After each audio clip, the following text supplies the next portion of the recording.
Okay, buildings remain. And now, Maxine, where are you?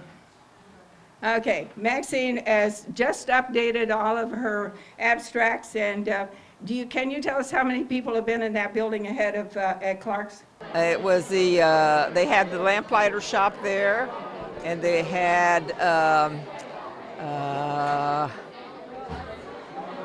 who else? Oh, Phyllis Paler had a business in there, and my son Brad had his office in there. What was Oh, also a ceramic shop. So there have been several things. So the buildings still remain. The neatest picture, and it was back on the table, it isn't here, was a couple of girls looking in the store and saying, "Where is Mr. Clark gone?" And so they had to get used to the idea that he was across the street and he had roasted chicken. And we see the picture of the employees and the one across the street. And here's with the lamplighter's, and now she has an apartment building there, so buildings do stay to be used.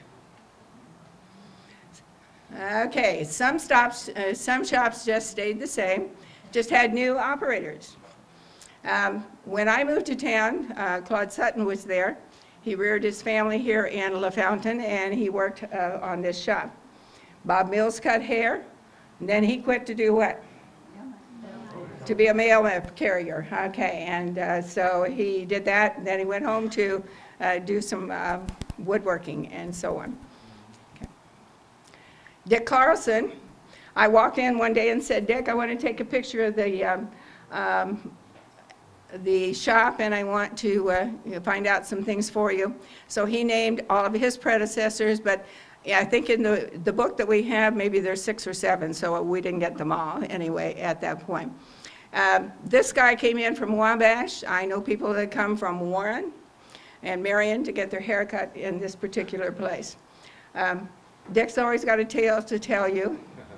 And I was surprised he even let me in, because when he played ball for the church, and I knew that if I made him mad, he would foul out. So it was not a good idea. Okay. LaFontaine Drugstore. A lot of people there. Some of you will remember Mr. Katz. Some of you will remember Mr. It's gone. Okay, there were Chikoris. This is Chikoris, but before then there was another man that was there for a long time. Jackson? Yeah. All right. See, Lucille just knows everything about this stuff, so it's wonderful. So he was a very familiar sight for a long time. But there's 2 other things that we remember Ted for. One of them was his part in the Lions Club, a very active person in that. And we also remember him because of the scouting process, and his kids were such great scouting kids. So Tom did a lot better at scouting than he did practicing piano for me. Okay, LaFontaine Bank. I had a lot of fun with this picture, and I imagine you will too. Will the ladies that are in this picture please stand up? Come on, Jane. Marilyn, Carol. Okay, all right. They look the same, don't they? Yeah. Okay. And this building, of course, has now been changed to the town utility building as we go. Earlier bank locations will have sturdy buildings for others.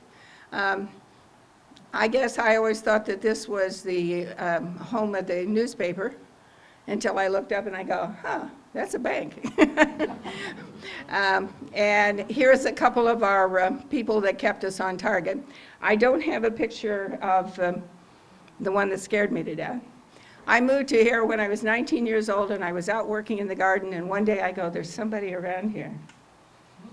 And right behind my shoulder was Sam Sutton.